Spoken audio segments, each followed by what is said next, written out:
Ladies and gentlemen, boys and girls, Andy here. I went from depressed and suicidal to living a life of abundance and joy. If I can do it, you sure as hell can too.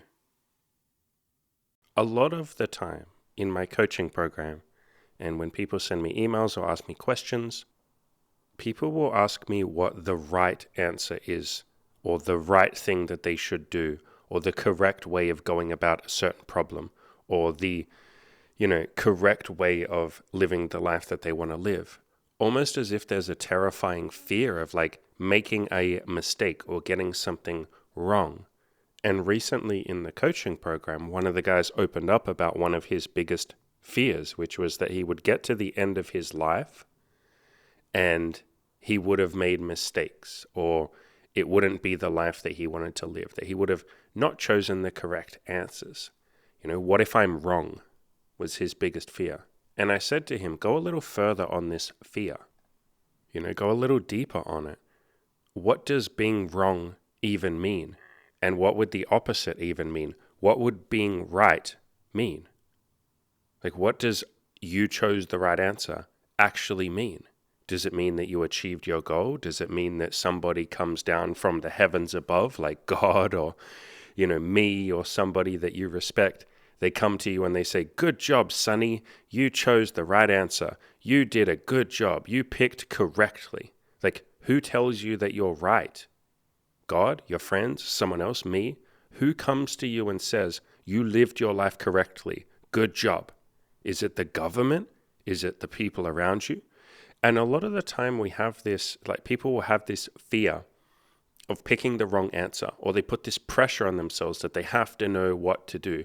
What should I do? That's probably the most common question that I get asked as a coach in the coaching program. What should I do? And every single time I say, what do you want to do? There is no one that says to you, you picked the right answer. There is no should.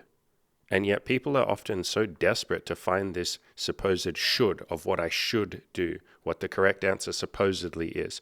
How do I pick correctly? How do I be the most optimal? How do I make sure I'm being 100% efficient and I've picked correctly? But if you explore it a little bit and dive into it and think about this, meditate on this, you will come to see that there's nobody that comes up to you and says, you did a good job living your life. You picked correctly. The only person whose opinion actually matters on how you live your life is you. Not me, not your friends, not your family, not God, not society, not the government, none of that. Because all of those people, me, I won't, but all of your friends and your family and society and government and mummy and daddy and all of these people will have differing opinions on how you live your life.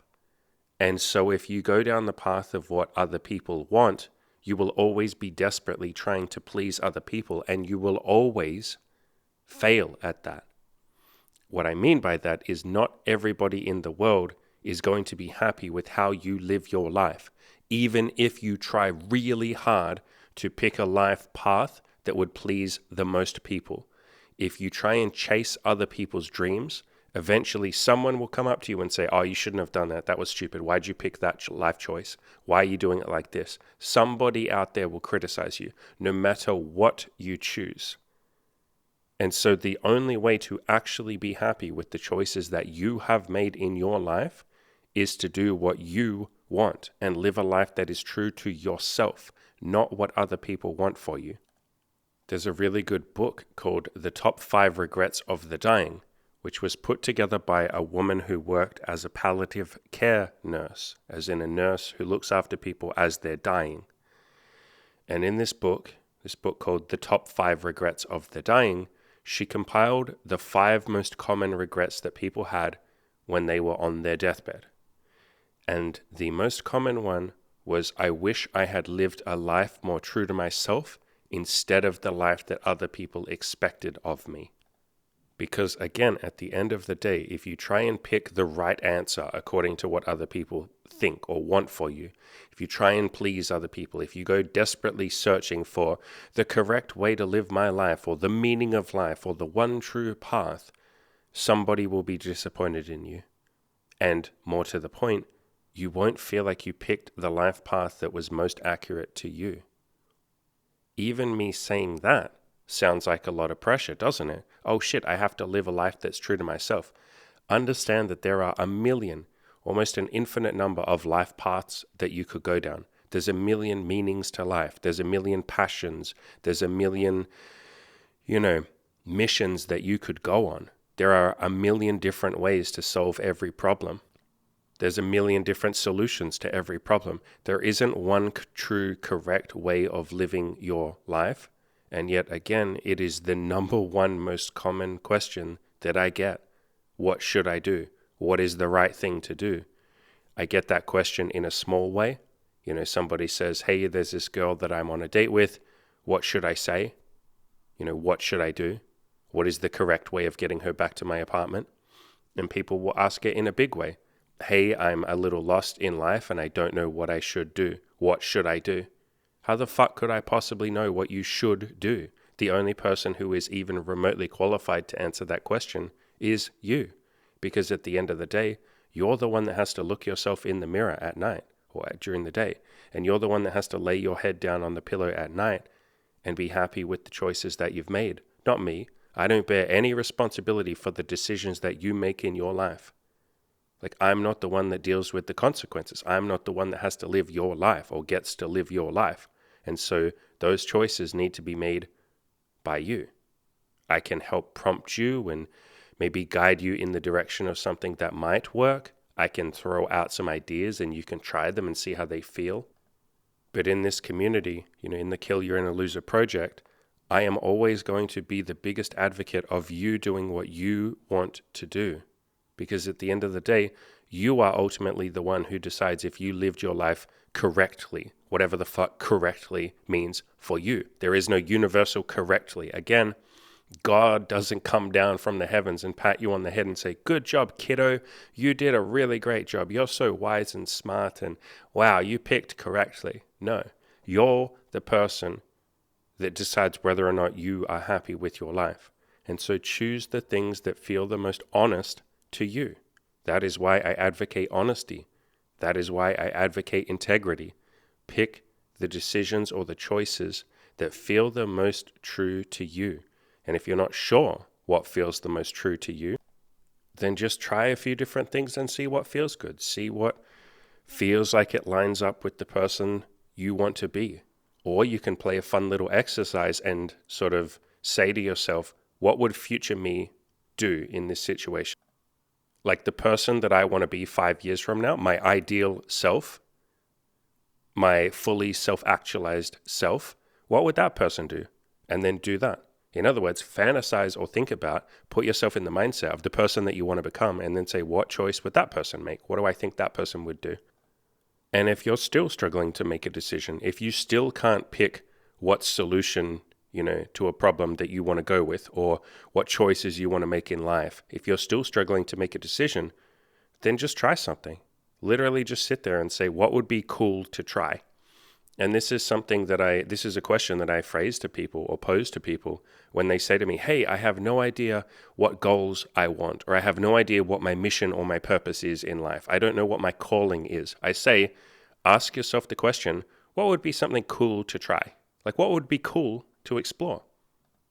What would be a cool thing to do or a fun thing to do? And just go with that and see how that feels. And if you like it, then keep doing it. If you don't, then try something else. But taking away this pressure to choose the correct answer or the right way of living your life or the true solution, take that pressure off yourself, because at the end of the day, there isn't a correct or true way to live your life. There are a lot of different ways to live your life that you would be happy with.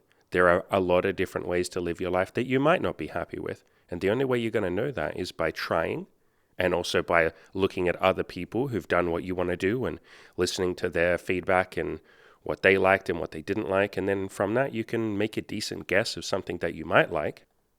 But you're still probably going to need to try it to see if it actually works for you. Because what works for someone else might or might not work for you.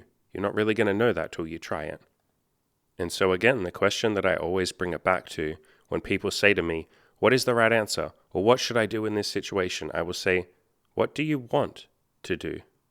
And if you want to start exploring your own answers to some of these big questions of like, what is the meaning of my life? Or how do I solve this problem? Or how do I be happy?